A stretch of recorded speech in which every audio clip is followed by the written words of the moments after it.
Hello and welcome to another episode of Rufus Eats Cheese. I'm super excited today because I have a cheese that really needs no introduction at all.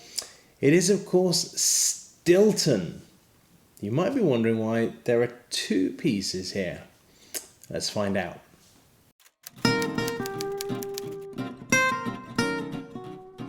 So before we dive in, I just want to say a big thanks to everyone who has liked, shared, commented and subscribed. It gives me a great idea of what you guys might like to see. I really appreciate the comments. You're coming out with some amazing cheeses, so I have in fact been doing a bit of research, seeing if I can find some of these other cheeses that you've suggested. We seem to agree a lot on what cheeses are great, so I'm itching to try some of these other ones you suggested. So thank you all for that. So here we have two pieces of Stilton. This one here is from Cropwell Bishop, and this one is from Long Clawson. Both these dairies are permitted to make proper Stilton, so one isn't more Stilton-y than the other. They both have a protected designation of origin and they are both Stilton. But how similar or different are they in fact? Well, I thought we could have a little look today with our Stilton head-to-head. Really just want to see what differences there might be, and maybe if I prefer one to the other. We'll see. So starting with the Cropwell Bishop here, it takes 78 litres of local milk to produce an 8 kilo cheese. It's then kept for 12 weeks. It's vegetarian as well. And obviously the vein is introduced by spiking the outside of the cheese. Over here we have our Long Clawson Stilton. They're celebrating their 100th year this year, so also a great heritage. They also use 78 litres of local milk to produce an 8 kilo cheese that is also vegetarian, and it is spiked from the outside. So part of the of receiving a protected designation of origin is that there are strict controls of how a cheese is made, whether it's AOC, PDO, all these cheeses. You can't just sort of say, oh yeah, I'm in Exeter, I'm going to make Stilton. That's not something you're allowed to do. You could certainly make a similar blue cheese. You could even make it in the style of, but you certainly couldn't sell it as Stilton. Would be bootlegging, which is quite exciting, I think, isn't it? Bootlegging cheese. So these two lovely cheeses, they're both produced in quite a similar way. So it makes us wonder if there's any difference. They certainly have a similar looking rind. They have a very similar vein to them. One thing I would say, we do have a slightly different texture here on the Cropwell Bishop in the middle here than we do on the much tighter looking Long Clawson cheese here. So here it just looks like we're seeing a similar pattern around here, and there's also a slight difference in colour. Now I tried to buy like for like. They had the lovely Cropwell Bishop was available on the cheese counter from a huge wheel of cheese. And I was very tempted to buy some, but then I thought, well, I can't buy the Long Clawson in the same way. So I decided to buy both of them as close as I could in weight. They didn't have exactly the same sizes, but as close as I could in weight from the same shop. These both came from Waitrose. And they're both pre-packaged, so they've got, although it's possibly not going to be as nice as cutting it from a nice aired cheese that's sitting, you know, fully in an 8 kilo wheel, and I've had a nice fresh slice out of that. There might be some differences there, but in terms of equal treatment, I think we've been quite fair to both. So we shall see. So yeah, first thing I noticed actually unwrapping these was the very familiar smell of Stilton for me from the Long Clawson, which I've had a great many times. I have had the Cropwell Bishop, but not very often, and not for quite some years. So I did notice there was a slightly different nose to it. So we've got some a couple of pairings that go with this as well. So I wanted to try them on their own with walnuts, because that's one of the suggestions. We also, of course, have some port. You can't really do a Stilton taste off without trying a drop of port with it. Yeah, perhaps we should try some crackers as well. I'll just get some crackers. Okay, we've got some crackers as well now. Let's give these a try. I think the first thing to do might be to actually try and sniff each one in its whole piece and get some ideas of texture and such like. So this is very familiar. This is nice and firm. I can squeeze this quite hard. It's certainly not like a piece of gorgonzola. It has a very nice, quite dry rind. We can feel the rind. Oh, just look at the mould grey on here. It's beautiful. Oh, that's really lovely. I'm very familiar with this smell. It has a slight sharpness, almost like a slightly ammonia scent, but in a good way. And it's something I didn't like so much when I was really getting into my blue cheeses when I was younger. But now I am able to appreciate it. We have on the end here our piercing holes, which you might be able to see here. And then we can see how the vein has grown through the cheese. The cheese was obviously split this way and then cut into rounds. Otherwise you'd have a huge tall wedge there. There's some slightly firmer, slightly yellower, darker section near the rind here. And then as we move in, the texture doesn't change too much, though the appearance does. Oh, it's so good.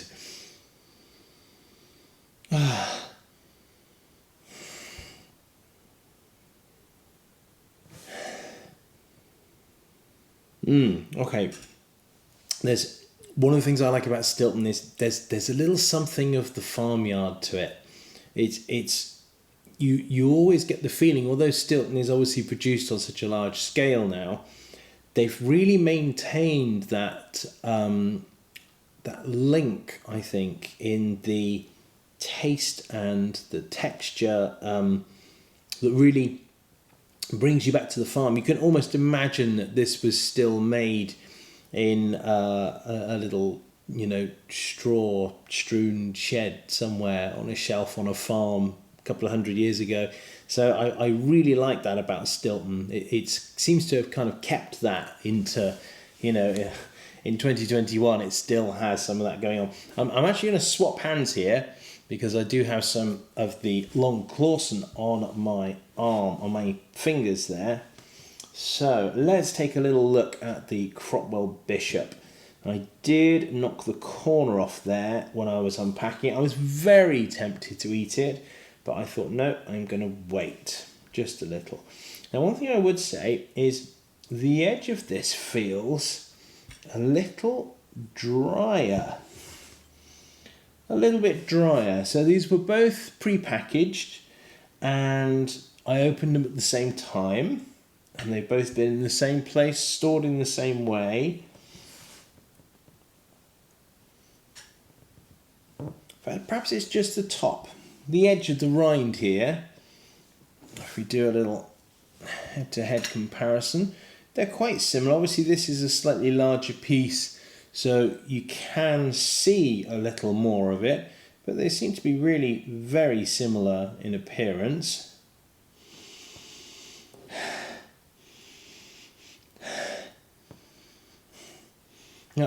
I would say, if anything, that this one was slightly more mushroomy. There's a little more mushroom and truffle going on in this rind. Beautiful as it is a little different. So, and the top, which is drier here, is quite a bit more mushroomy. So, you can also notice there's some slight, on the face of it here, we've got a little more open texture here. So the penicillin growing through here looks a little darker. I don't know if that's because the cheese is actually slightly lighter. I would imagine the vein itself has quite a set colour. But yeah, scent-wise,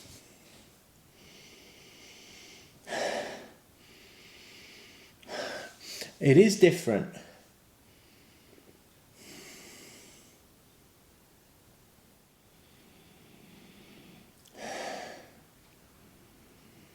I'm getting much more truffliness to it.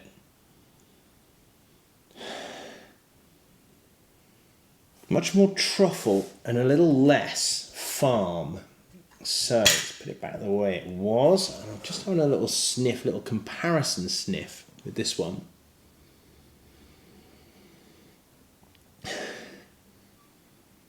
Yeah, I would say the Long Clawson definitely had that sharpness and much less of the mushroom note going on. Okay, so I've got 2 knives here. I'm going to try and keep them 1 hand each, 1 knife each, and try and keep them separated as much as possible. I've also got some almonds here to hopefully cleanse my palate a little. So let's take a little piece off here, and I think we'll go, where should we go? You know what, I'll try and take a bit with the nose first, I think. It's very crumbly. It's very, very crumbly in a good way. It's quite a nice thing. It also makes Stilton slightly spreadable, which is nice. I mean, it's not really like, you know, butter, but that crumb does help it to break up a little if you want to stick it on something. So let's give this a try. Oh,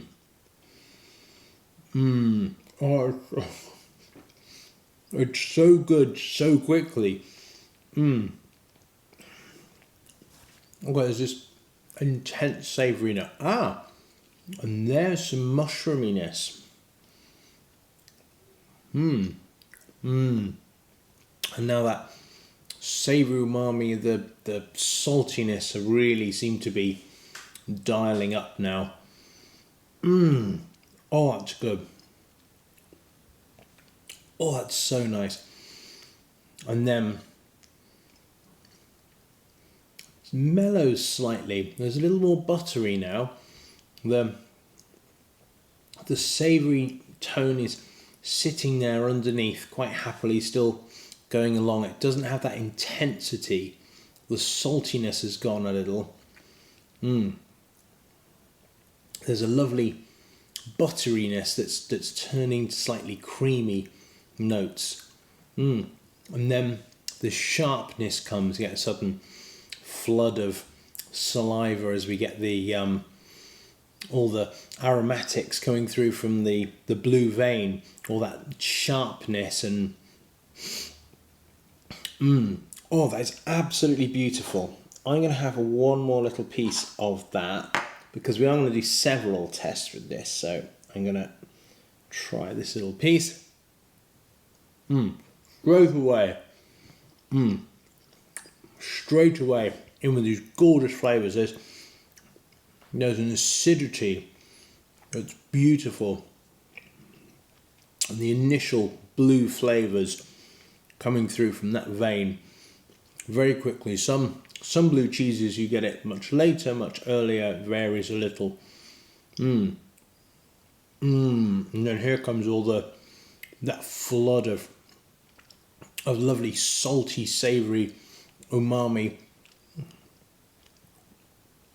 that really takes over for a moment, and there's still that little sharpness there from the blue. And now it's starting to mellow, and we're getting those lovely buttery flavours. Oh, that's so good. That is so good. Being in the UK, Stilton and cheddar are kind of staples, really. So sometimes I almost forget to buy Stilton because there are so many, oh, this cheese is nice and that cheese is nice. So you almost forget to buy them because, oh, I'll get some nice cheese. So you think of some other cheese, even though the Stilton's so good, it's so familiar, if you like, that it's almost not an occasion having Stilton a lot of the time. It's like having cheddar. It's just like, well, it's cheese, as opposed to something a little more exotic that you had to go out and try and find. You can buy Stilton pretty much anywhere in the UK. Little convenience shops, corner shops, all sorts of places, as all the big supermarkets, obviously. And as I said, these are from Waitrose, and they had several kinds of Stilton. They had both of the Long Clawson and the Cropwell Bishop, and they had the Cropwell Bishop loose as well at the cheese counter. So yeah, it's quite an easy cheese to find if you're in the UK. That doesn't mean it's not a great cheese. So let's dive in and try the Cropwell Bishop. I'm going to try and do a like for like. I'm going to take a piece off there. I'm going to cut it that way. And I'm going to try and take a similar sort of piece. Yeah, again, much more mushroomy. Excellent. Right, smells really good. Let's dive in.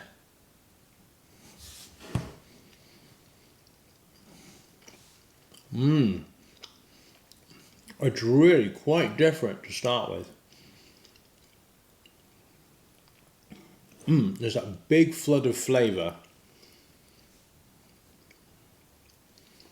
Even the texture is slightly different. As I mentioned, the texture that is quite visible across here, whereas this looks much closer. This looks a little more open. Wow. I would guess, with the production process being so similar, it's actually quite complex as well. I need to have a think about that one. That's not quite as easy to describe, I don't think. The affinage, the maturing, the keeping and looking after the cheeses, checking how they're doing and turning them and all the other stuff. These are two separate dairies. There will be different microflora there will be different things in the air. So there's definitely something in the location and very precise means of storage. So I'm gonna have another piece of the Cropwell Bishop because I did not describe that at all. I got a bit carried away. So let's have another piece. So going in.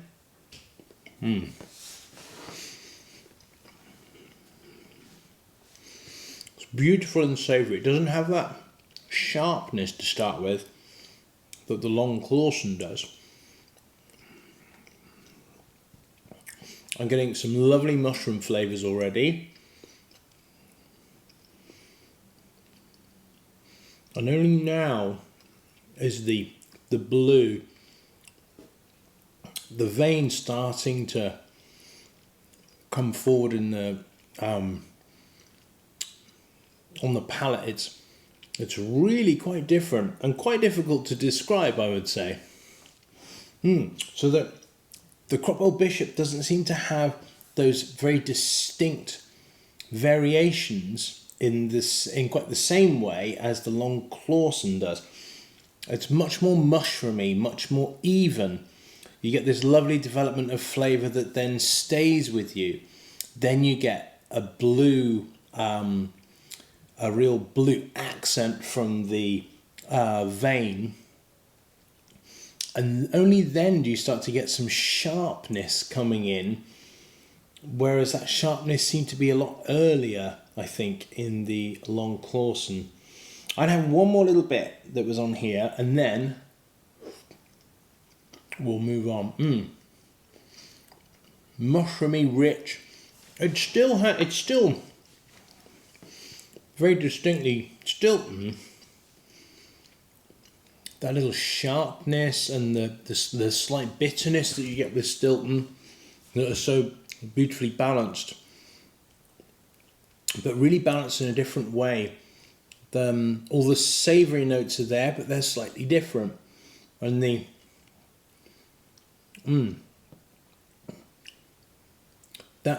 that bitterness develops into the blue notes and becomes a little more aromatic and fresher. That's really interesting. I've never tasted them head to head before. I've had both cheeses. Admittedly, the Long Clawson I've had much more than the Cropwell Bishop, but that has really quite blown me away. I wasn't expecting them to be quite so different. Okay, I think we need to move on and have another little taste test, perhaps on a cracker. So let's give that a go. I'm going to go with another little piece here. You can just see actually how open the texture is, how crumbly rather the Stilton is inside, whilst the cut surface seems to have a much tighter texture. So yeah, so that's quite interesting. I think that shows the and again it's in pieces. Trying to cut it, we end up with quite a lot of stickiness there. So let's pop this over here. I'm gonna load this up and we can give it a quick try on a cracker. This is just a plain oatcake.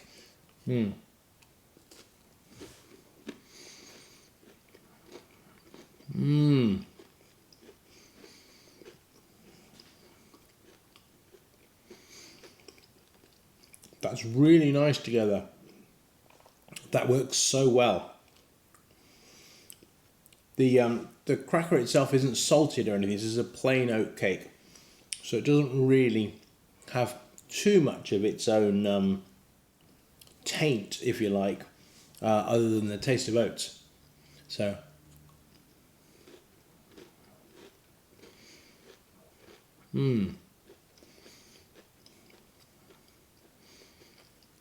so savoury. That extra little sharpness with the rind there, with the cracker. I think on its own, with the rind, I think I'm going to notice the rind a lot more.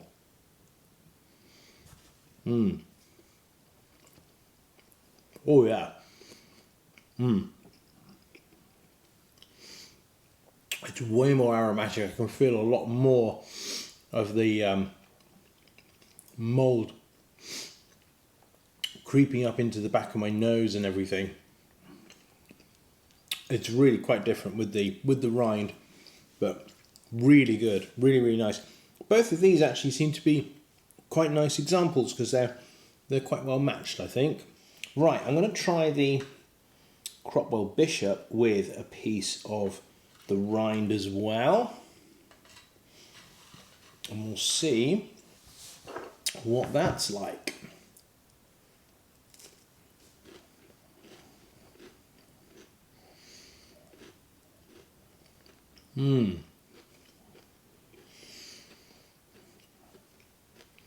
Very mushroomy. There's a little bit of a delay at the beginning. Those flavours came in much more subtly. With the Long Clawson, the cracker seems to smooth out those transitions. With the Cropwell Bishop, it seems to delay the start of it. So I could taste the cracker and I was thinking, no cheese yet. But That flavour then develops beautifully. Some of that saltiness comes in as well.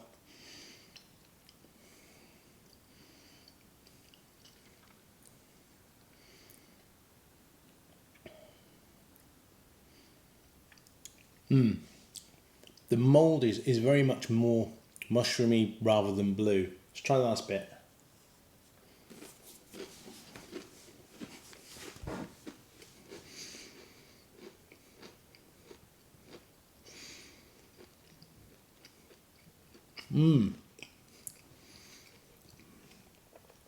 So tasty. That's really nice. I think this offers you everything that a Stilton has, and it is Stilton in every way. But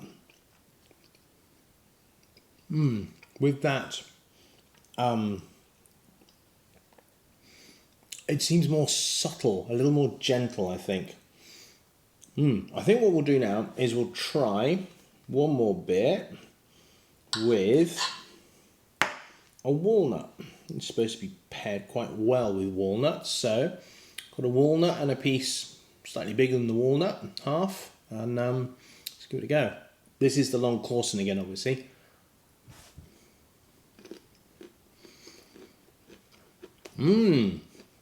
That's really good together.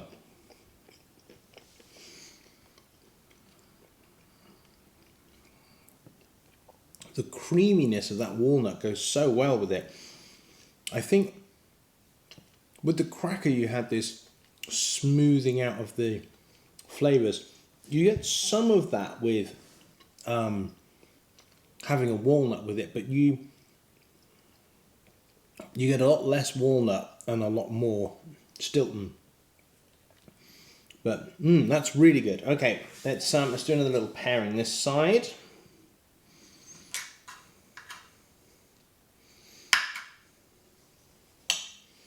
And we'll try and grab roughly the same size bit, or at least in total. It's a little more difficult to pick up, but thankfully I think we got it.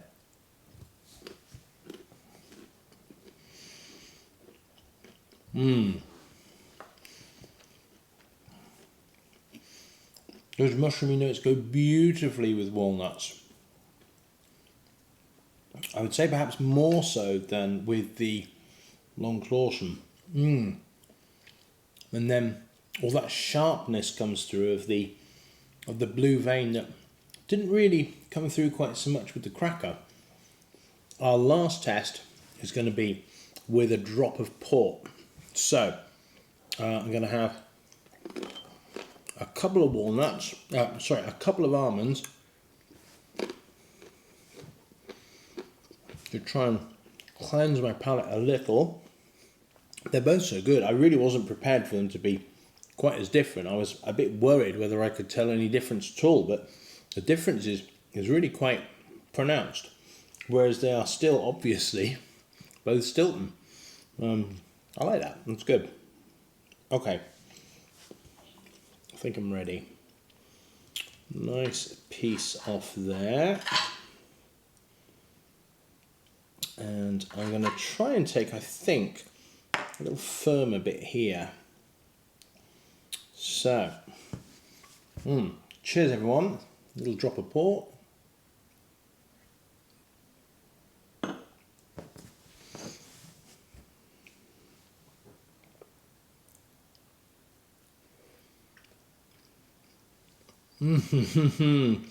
It's Christmas.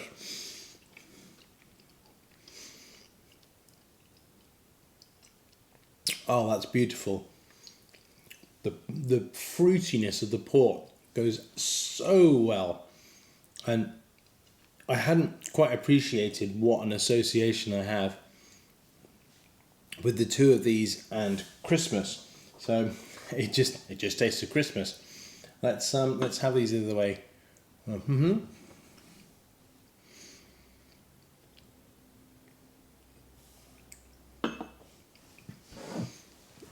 Wow.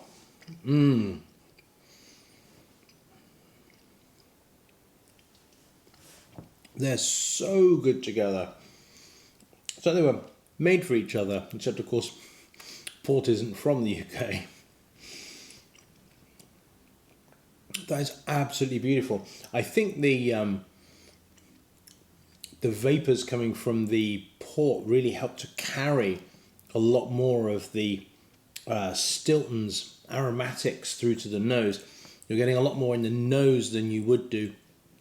As I have to say, my taste buds are really firing at the side there as well. Oh, it's a beautiful pairing. Okay. The same flavours, but everything kind of dialed up. And I think also the port perhaps tends to release them a little quicker. So you tend to get all of those flavours at once. So let's have a pop with our Cropwell Bishop here. Here we go. I'll try and take, gosh, it's a little sticky actually. I'll try and take a similar sized piece and let's see what it's like. So this is the Cropwell Bishop.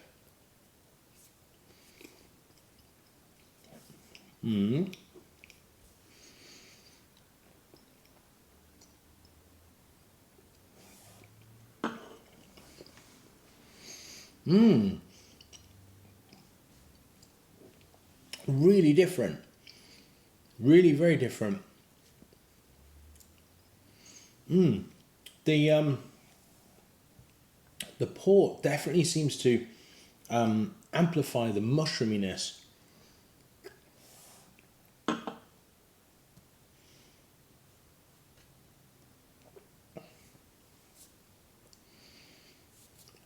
And again, I think it's the alcohol vapours from the port seem to carry that all through to the nose.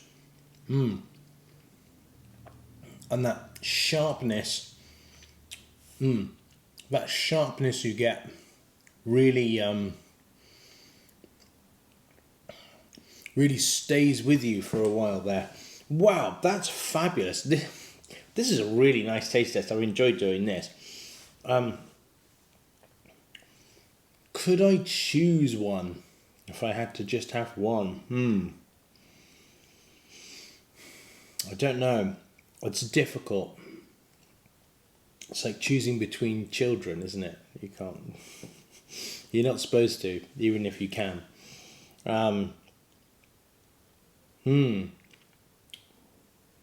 I think as a day-to-day one, I would probably go with the Long Clawson. The Long Clawson seems more substantial, a little sharper. But I would say the Cropwell Bishop goes so nicely with the port. I think perhaps the jury's out. I don't know if I can pick an overall winner. I don't think there needs to be a winner either, because both of these dairies are great. They're both making Stilton in the same way. And we get to enjoy the fact that they are different because of those subtle differences, those tiny differences in what their climate, the humidity and everything else that's there. That makes these changes to the cheese that we get to enjoy. So, yeah, I'm quite happy not choosing a winner. Perhaps you guys would like to choose a winner. Do you have a favourite? Have you had both? Again, this is the Cropwell Bishop and the Long Clawson. If you tried both of these, let me know in the comments which is your favourite and why as well. That is absolutely delicious. I thoroughly enjoyed eating those. Thank you so much again, guys. We've got more blue cheese videos coming. I don't know if you saw my post recently, but yeah, I picked up some Roquefort Gorgonzola and another piece of Stilton to do a little head-to-head. I think we need to find out maybe who is the king of blue cheese. So we have those bad boys that are going to go head-to-head, and we are going to choose a winner. So that could be difficult. We'll have to see. Thank you so much for watching. Please like, share, comment and subscribe, and I will see you next time.